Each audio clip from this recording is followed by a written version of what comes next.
ajaran Al-Quran pada semua aspek kehidupan. Sebelum lanjut ke materi, izinkanlah saya dan teman-teman saya untuk memperkenalkan diri. Saya Aslama Desila sebagai moderator.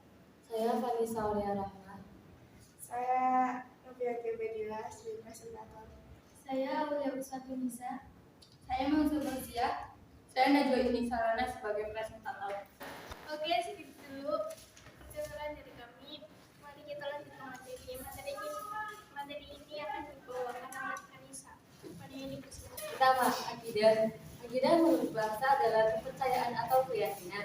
Sedangkan menurut istilah, akidah adalah kepercayaan atau keyakinan yang harus diyakini sepenuh hati, dinyatakan dengan lisan dan dimanifestasikan dengan amal perbuatan.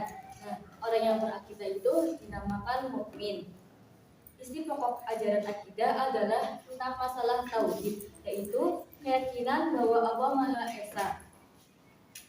Orang yang tidak meyakini keesaan Allah berarti ia kafir, dan apabila meyakini adanya Tuhan selain Allah maka dia musyrik. Seorang mukmin wajib meyakini keenam rukun iman, yaitu iman kepada Allah, iman kepada malaikat, iman kepada kitab-kitab Allah, iman kepada Rasul, iman kepada hari kiamat, dan iman kepada hari akhir. Yang kedua adalah ibadah dan muamalah. Ibadah secara bahasa artinya mengabdi atau menyembah, sedangkan menurut istilah adalah menyembah atau mengabdi sepenuhnya kepada Allah dengan tunduk, taat, dan patuh kepadanya. Ibadah merupakan bentuk kepatuhan dan ketundukan karena keyakinan terhadap keesaan dan keagungan Allah sebagai satu-satunya Tuhan yang wajib disembah. Nah, tujuan penciptaan jin dan manusia juga hanya untuk beribadah kepadanya. Seperti dalam surat Az-Zariyat ayat 56 yang berbunyi, "Mama khalaqul jinni wal insa illa liya'budun," yang artinya, aku tidak menciptakan jin dan manusia melainkan agar mereka beribadah kepadaku. Materi selanjutnya akan dibawakan oleh pada yang dipersilakan. Pembicaraan sifat ibadah ada dua. Yang pertama, ibadah madhah dan ibadah libri Ramadan. Ibadah madhah adalah ibadah yang tata caranya sudah diatur langsung oleh syariat. Contohnya sholat, puasa, zakat, haji. Dan ibadah Ramadan adalah ibadah yang tata caranya tidak diatur langsung oleh syariat. Contohnya seperti senyum, terus baca Al-Quran, sedekah, dan lain-lain. Materi selanjutnya akan dibawakan oleh Aulia. Pada yang dipersilakan. Yang selanjutnya akhlak. Secara etimologi akhlak berarti perangai, tingkah laku, tabiat atau budi pekerti. Secara terminologi, akhlak adalah sifat yang ternama dalam jiwa manusia yang muncul spontan dalam tingkah laku hidup sehari-hari.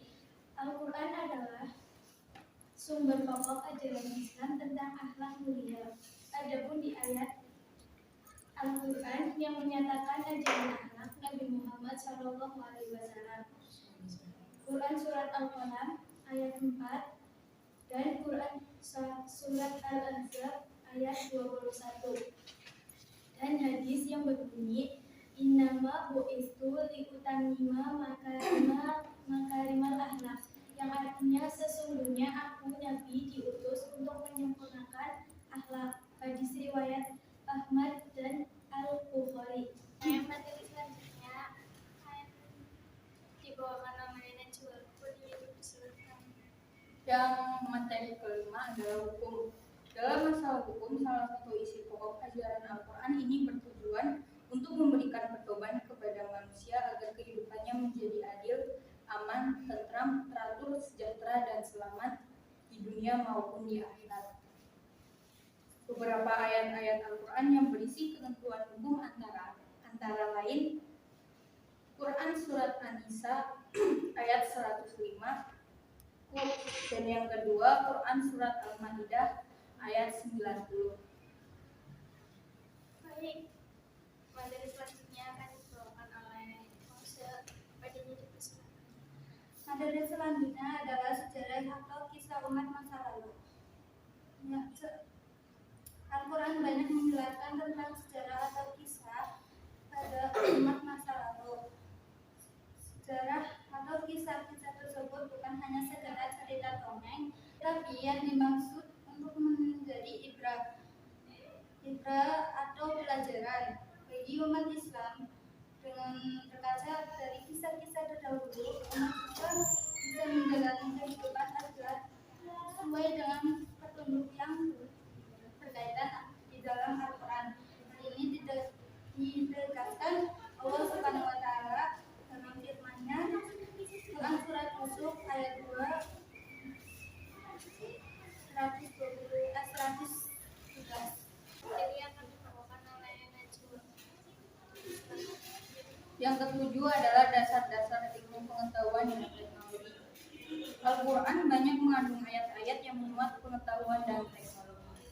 Karena Al-Quran adalah kitab yang memiliki sisi yang ilmiah.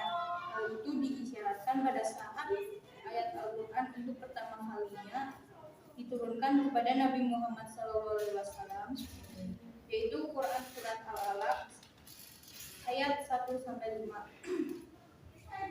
Ayat lain yang berisi dorongan untuk menguasai ilmu pengetahuan juga dijelaskan dalam Quran surat Al-Mujadilah ayat 11. Selanjutnya akan dibawakan oleh Novi. Materinya dibahas. Yang terakhir, perilaku orang yang menjadikan Al-Quran sebagai pedoman hidup. Orang-orang yang selalu berpedoman pada ajaran yang disampaikan oleh Al-Quran, maka hatinya menjadi lembut serta senantiasa dilapang dada.